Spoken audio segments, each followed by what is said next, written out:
Welcome back, Children of the Night, to the wrap-up episode of Volume 2 of the Infernal Archive. Thank you so much for joining us. This volume, we saw a lot of movies, some of them good, some of them not so good, some of them real bad. So, if you haven't tuned in to a wrap-up episode before, kind of what we do is we just go over the films we've seen. We rank them into two categories: the scariest movies we've seen this year, or this volume, and the best movies we've seen, because those things are not always the same. Mm-hmm. And then and at the end we pick the category for Volume 3 for the following volume. So stay tuned to see what type of films we'll be watching in Volume 3. So, Andrew, let's start with the scariest films we've seen.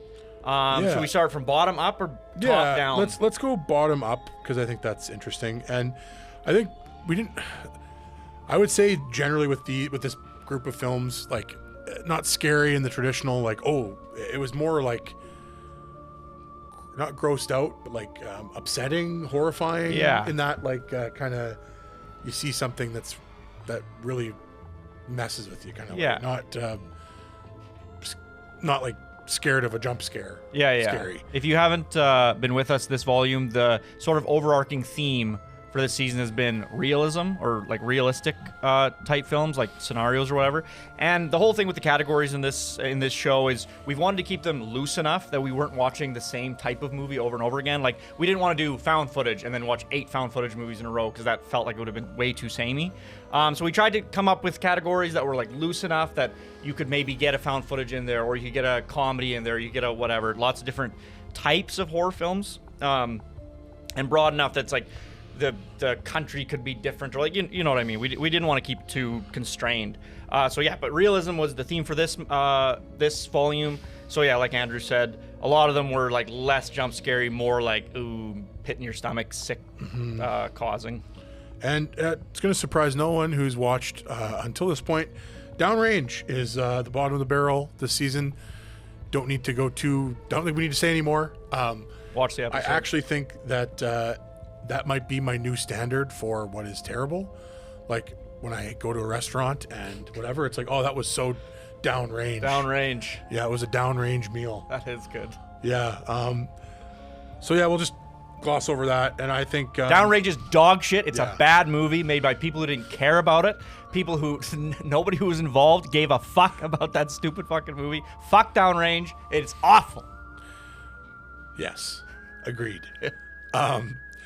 Victor Crowley's at the bottom of this list, just above Downrange, second from the bottom, only because it was more humorous. Yeah, it wasn't a bad movie. Just didn't hit those notes of horror. Yeah, it's not scary at all, but it's very funny. So like, it's at the bottom of our scariest list, but that doesn't have anything to do with the quality of the film overall, unless you're Downrange, which is dog shit and isn't scary. Fuck Downrange. Okay, next one on the list, we have Blood Red Sky. Again, not terrible film by any means, kind of middling. It just really didn't really hit many of those notes. Like, some of the vampire effects were kind of cool, or kind of, but like it felt like it scratched at some interesting stuff as far as fear was concerned. And there are scenes in the film which are like, this is kind of tense and this is whatever. But yeah, the thing is, we have such a plethora of really spooky vampire movies that exist. One of my favorite examples is like 30 Days a Night, which I think just does it way better. And originally, and just like really kind of made vampire scary again. Or like, watch any of the Nosferatu movies, even the like comedic one, Interview with the Vampire. What's the one with fucking Willem Dafoe called? I can't remember. But anyways, the Willem Dafoe Nosferatu movie, like Salem's Lot's another good example. There's lots of vampire movies that make vampires scary, and this film didn't quite do that for me. And it's kind of sad, because like, I feel like in the modern era, if you're going to try to bring vampires into your film and you're not doing like a romance or something, like, try to make the vampires scary. Do something. Like, honestly, even like What We Do in the Shadows does a better job of moments of like, that's kind of scary. Yeah, than this film did. What is it, like the Baron the Baron guy, his pet thing? Yeah, is every time I see it, I'm like, you are freaky. Yeah, like, genuinely freaky. Yeah. It has turned out to be a pretty terrific setup for all three of us. So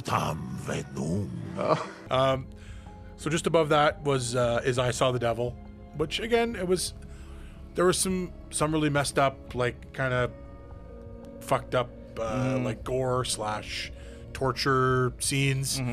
But overall, the plot was kind of just and as much as there were some standout scenes, it felt a little bit overlong and disjointed, I would say. Yeah, it was. I'll say it's also like there is fucked up stuff, and I think the movie starts really pretty strong. But it isn't stuff you haven't necessarily seen in other movies, so it's like it doesn't really present anything brand new. I mean, there's fucked up shit in the movie, and some of it does make you like, oh, that's sad. But yeah, it's nothing brand new. It's not super novel. The plot is like convoluted and weird, and just like it's almost written like stream of consciousness-y. So like that takes away from the feeling of like being stressed and being like that movie should make you feel very like, what the fuck is going to happen next? Like that's what an effective version of that movie would do, and this movie just doesn't. Plus, do the main character just keeps making the stupidest decisions, Yeah. and it's hard to suspend your disbelief and get into it. And that's the thing, like, that's a great point to bring up, actually, because, like, one thing you want in a scary movie is you want to, like, feel for the safety of the protagonist if they're the victim. And in this movie, you're just like, you deserve Everything. all of these bad things that happen to you because you're so fucking stupid. Yeah. Now we start getting into some juicy territory here. One of our first film that we watched, I believe, actually, and one of the first ones we watched, and our like indie darling, one of them, Found. And again, it had its problems with production, which I think both of us as filmmakers we can forgive because of how much of a scrappy underdog it is in terms of the budget. But the thing that really put this above the four at the bottom, the ending. The ending is really messed up. Oh yeah, and effective, and like it sticks with you. Yeah, I'll say, like, and this is true for both these little indie darlings, like you said, is these films have incredible builds where it's like, and I think good horror, just good filmmaking in general, like, you don't want a movie to hit its stride in the middle and then peter out, and then you're not interested in the next, whatever, half hour, 45 minutes, hour of the film. Oppenheimer! And, like, I think Found does such a good job of, like, it presents a very frightening scenario, and then it keeps, like, giving you little bits of information. It makes it a little more uncomfortable all the way throughout, and then at the ending, it's like, shit hit the fan. Now things are crazy. It's like we're wrapping up, and then we're done. Yeah, you get the big ending, which was excellent. So yeah, I agree. Found is one of those movies that leaves a fucking pit in your stomach. Like, it would be difficult to watch this movie without being like, oh fuck, that's fucked up. Similarly, The Void, really good movie. Somehow less of an indie darling, despite also a very modest budget. But if this was a different list, this might have been the indie darling. Exactly. But yeah, again, I think the effects work was incredible, all practical. We talked about how effective the visuals of the film were, and just generally the plot was just left you with a sense of no hope. Yep. Very not depressed, but effectively despair. Lovecraftian. Yeah, like despair. Yeah. It's like the end of The Mist. It's like, totally. Oh my gosh, like how can I ever watch this movie again? This makes me feel so upset. Not quite as bad as The Mist. No, The Mist is fucked. Yeah. But it is very in that camp. It ends the way you want a Lovecraft adaptation to end. The plot presents itself in the way that you want a Lovecraft plot to present itself. You see things that you want to see in a Lovecraft movie. It takes some of those elements that I think are really hard to translate to a visual medium, which is like Lovecraft will usually describe his creatures and his monsters as like, it's undescribable. The horror is so whatever. And it's like, you read that and you're like, well, how the fuck am I supposed to present this visually? And I think this movie found a very clever way of doing that. And by suggesting rather than necessarily always showing you like a wide shot of whatever you're looking at. And never outright telling you this is what this is, or this is what the purpose of this is, or whatever. And so yeah, I don't think you could do much better than The Void in terms of like watching a Lovecraft atmosphere horror for sure. Totally. Pigpen again, it edged out The Void just because another one of our like made for less than $10,000 movies. We had two of those, the Pigpen and Found. Pigpen edged out those other two, I think, because of a couple specific scenes that were really like stuck with you, messed up, really just crazy visuals in terms of like gore and effects. And the plot itself was also just really cohesive, and the performances were generally quite good. Pigpen stood out. Well, I mean, this isn't necessarily to do with scariness, but it's like, it had some like brilliant scenes in it and like very well performed scenes. But I'll say, as far as the fear aspect goes, There is one scene in Pigpen that is sort of this turning moment, and it is like It's a big turn. Yeah. it's the moment when it's like, this was the movie, now this is the movie going forward. And that moment hit so fucking hard. Like, was sitting there, we're watching on the couch, you think you know what's going on, it's like, oh yeah, okay, whatever. You have your guesses. You have no fucking idea what's coming. Like, it hits you like a freight train from hell. Brilliantly done, brilliantly filmed. The way that they shoot the scene, everything really right impressive. from everything right from that turn to the ending. Yeah. And you're like, oh my god, what did I just watch? Another Like, movie in a good way. leaves you feeling sick. Yeah, great film. And then I think unsurprisingly, if you have been watching along, Eden Lake tops the list. Just so upsetting from beginning to end, more or less. Very upsetting. Bleak. Yeah. And it just, obviously it's a higher budget film, so it edged out the other ones in terms of everything, in terms of filmmaking. Yeah, it kind of felt like our indie films in terms of the theme and the plot, but just way more refined. Elevated, better performances, better lighting, better like everything was just like, it's an actual production. Michael Fassbender alone. So good. But yeah, just a really messed up film. Like, I don't want to give too much away with Eden Lake, but there's a scene where somebody's lit on fire alive that is like chilling. It's chilling.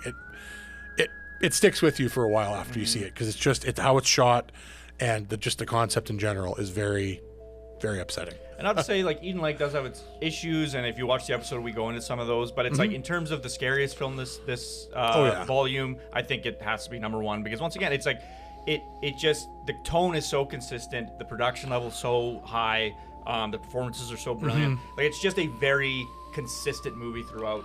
And so I think Eden Lake totally deserves to be at the top of our scariest list this volume. And I mean, drum roll, please, Fran.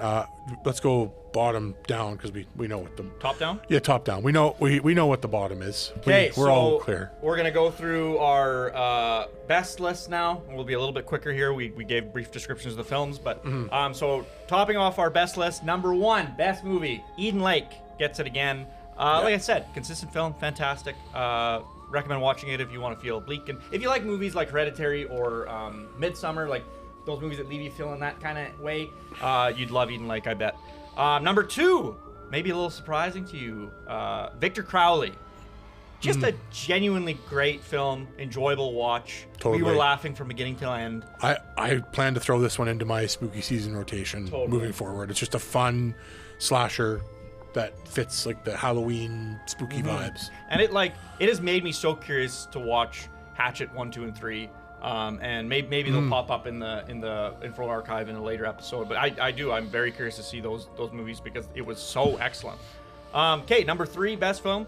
Third best film, The Void. We already talked about why it's great. All those things apply. Fantastic movie. Check it out if you like Lovecraft. Number four, we got Pigpen. Once again, that fucking impact scene. It's a good movie overall, but that scene is brilliant. It's just brilliant cinema. And like, whatever, less than $10,000 budget. It's crazy what they were able to do with less than $10,000. Yeah, that's the thing. There are you sort of mentioned before, but there are practical effects in Pigpen that were better than some of the practical effects in some of the bigger budget movies we did see in this volume. So that's something.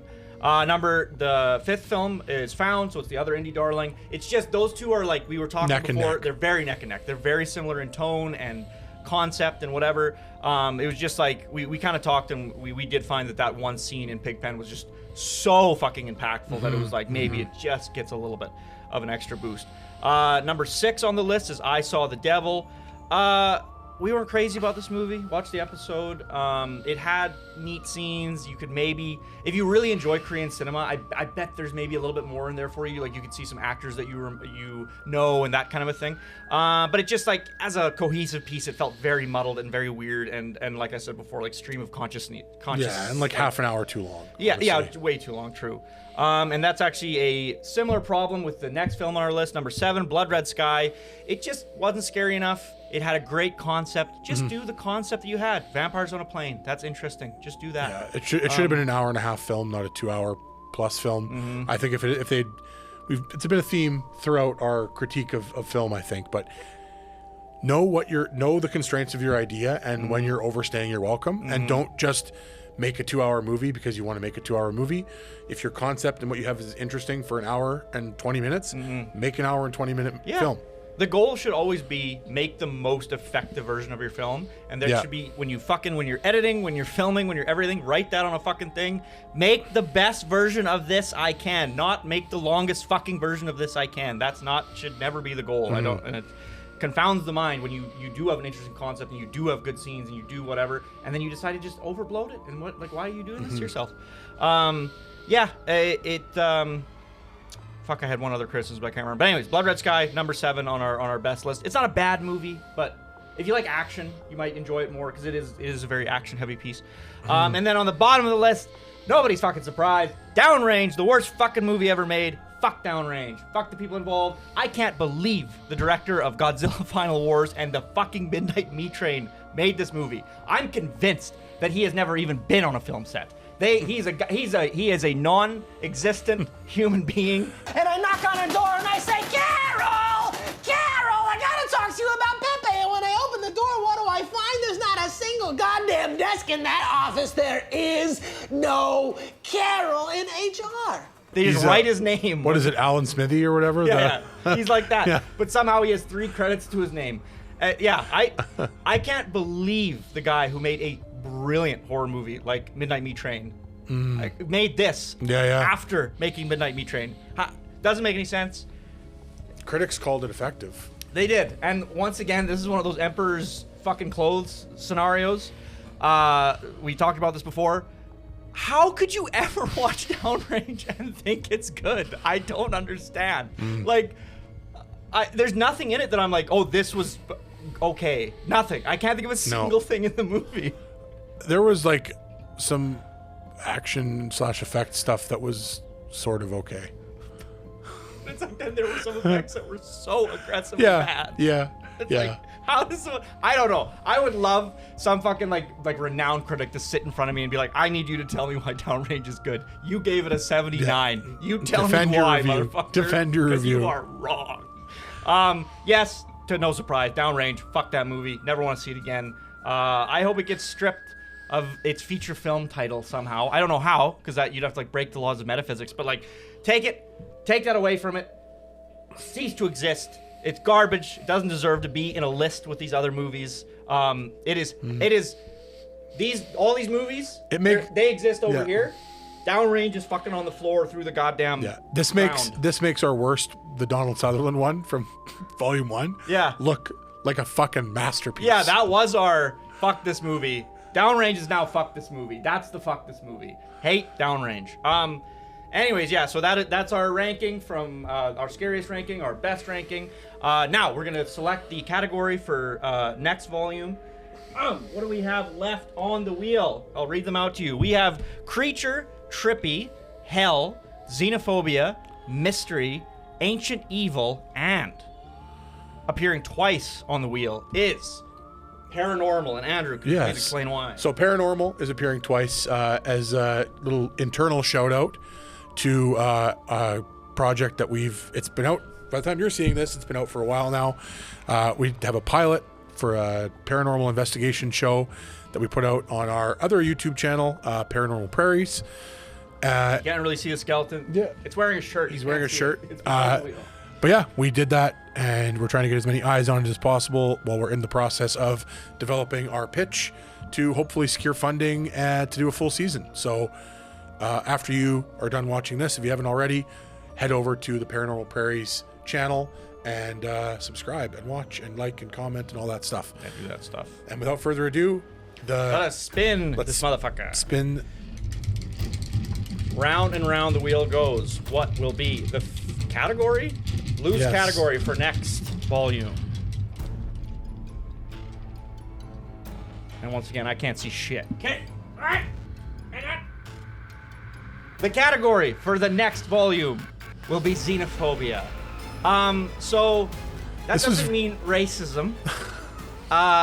We tried to use loose categories. So very broad. Fear of the other. So yes. Aliens, also alien stuff. Yes. So you're basically Europe. The guiding principle was if it's set in Europe, or if there's outer extraterrestrials in the film, it's Is it hostile, or is it fire in the sky? Like, these are the two things. That's kind of the guiding principle. Yeah. So yes, I don't think there's any movies about racism, but maybe. Maybe subtle racism. We'll see. Maybe. Thank you so much for tuning in to this volume of the Infernal Archive, and we will catch you in Volume 3.